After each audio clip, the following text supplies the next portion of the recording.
नमस्कार दर्शक बंधु मु नवीन आउ एक नुआ भिडियो आपण मानकु बहुत बहुत स्वागत। दर्शक बंधु आज भिडियो आम जाना सुभद्रा को लेकिन आसला आउ एक नुआ अपडेट दर्शक बंधु जहाँकि आपण मानक खुशी खबर जो माने सुभद्रा टंका पाउछंती बा पाउना से माने पाइबे 15,000 टंका।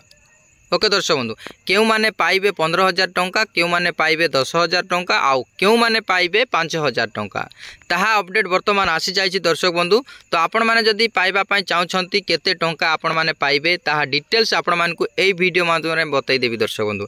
आपण माने केते पाइबे सब डिटेल्स एई वीडियो माध्यम रे बतैबी दर्शक बंधु। ध्यान से देखंतु, जदि ध्यान से देखिबे नाही ताहले जमा बुझी मध्ये पारिबे नाही केते पाइबे। ओके तो चलन दर्शक बंधु समय नष्ट न करी वीडियो को स्टार्ट करबा पूर्व वीडियो जदि भल लागिले लाइक करेंगे, सब्सक्राइब कर नथिले सब्सक्राइब करी घंटी चिन्ह को दबाई देबे एवं आपणकर सांग साथी को व्हाट्सएप फेसबुक रे शेयर करेंगे। तो चलन दर्शक बंधु समय नष्ट न करी वीडियो को स्टार्ट करबा। दर्शक बंधु प्रथम शेष पर्यंत देखंतु ताहले ही आपण माने बुझी पारिबे एवं जानि पारिबे। जदि आपण माने मझिर मझिर जदि स्किप करिवे ताहले जमा बुझी पारिबे नाही। तो चलन दर्शक बंधु स्टार्ट करबा। ओके दर्शक बंधु सुभद्रा को नहीं आसिला बड़ अपडेट। उपमुख्यमंत्री प्रभाती परिडा करी घोषणा चलित वर्ष एका साथी मिलिबो सुभद्रा टंका। प्रभाती कहिसंती राज्य सरकारंकर सुभद्रा योजना रे प्रथम किस्तीर पंचम पर्याय मार्च 6 रे मिलिबो।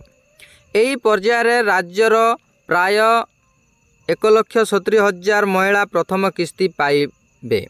ओके सेहीपरि मार्च 8 अंतर्जातीय महिला दिवस अवसर रे प्राय 1 कोटी महिला को द्वितीय किस्तीर प्रथम पर्याय सहायता राशि प्रदान कराजिवो। हिताधिकारी महिला खाता को उभय किस्ती बाबदर 5,000 टंका लेखाए जीवो। पूर्वर 4टी पर्याय रे महिला हिताधिकारी बैंक खाता को प्रथम किस्ती टंका जाइथिबा बेले प्राय 2 लाख महिला बाद पड़िथिले।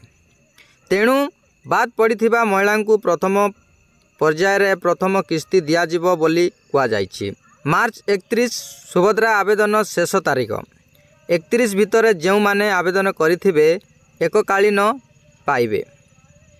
जो माने प्रथम पर्याय व द्वितीय पर्याय टंका पाई नथिबे से माने राखी पूर्णिमा रे एककालीन 3टी किस्ती रे टंका पाइबे। यह सुभद्रा मैजिक नंबर कोटिए रु ऊर्ध्व छुईछि। 8 मासरे गोटिए योजना होई गोटिए महिला को सुभद्रा मिलवा इतिहास बोली उपमुख्यमंत्री कहिसंती। देखन दर्शक बंधु आपण माने जदि सुभद्रा टंका प्रथम पर्याय रे पाइले बा द्वितीय पर्याय रे पाइले बा तृतीय पर्याय रे पाइले बा चतुर्थ पर्याय रे पाइले जदि पाइछंती ताले मार्च 8 रे ही आपण मानकु 5,000 टंका मिलिबो।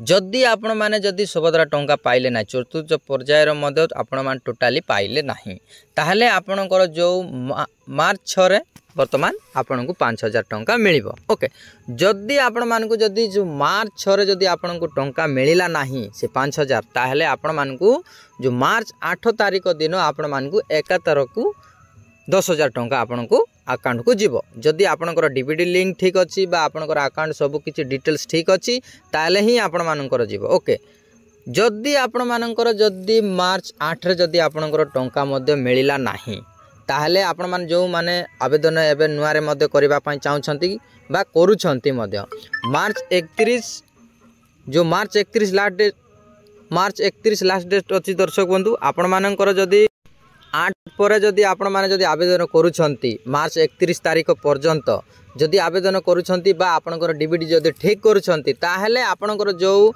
राखी पूर्णिमा समय रे आपण मानकु एकाथर को 15,000 टंका अकाउंट को जीव दर्शक बंधु। ओके तो आपण मान चिंता करिवार नाही मात्र को लास्ट डेट अछि आपनकर मार्च 31 तारीख। ओके तो आपण मान चेष्टा करंतु आपण मान जते शीघ्र आपण मान जदि आपनकर डीबीटी लिंक आधार लिंक सब किछि जदि आपण मान ठीक से जदि करिथिबे ताहले आपण मान को 6 रे हेले मिलिबो। जदि आपण मान 6 रे जदि पाइबे नाही ताहले मार्च 8 तारीख रे मिलिबो। जदि 8 तारीख रे जदि आपण माने पाइले नाही ताहले आपण माने भलो से सब कुछ डिटेल्स ठीक करंतु। आपण माननकु राखी पूर्णिमा समय रे आपण मानकु एकाथर को 15,000 टंका आपण को अकाउंट को जीवो। आपण माने जदि ठीक कले ही आपण मानकर अकाउंट को जीवो। मु कहि रखुची दर्शक आपण मैंने जदि जानापी चाहते जे आपणकर डीबीडी लिंक ठीक अच्छी ना नाई आपणकर डीबीडी जदि ठीक नथिबो ताहले आपणकर टंका जीव नाई मु आपनको डिस्क्रिप्शन रे लिंक दे देबी सेही वीडियो देखिकी मध्य आपण माने चेक करिकी जानि पारिबे निज मोबाइल रे। ओके तो एही परी आपण माने जानि पारिबे दर्शक बंधु। आई होप आपण मानकू वीडियो भल लागिथिबो दर्शक बंधु आपण माने बुझी पारिथिबे दर्शक बंधु। आउ एक नुआ वीडियो देखा दर्शक बंधु। Take care bye bye.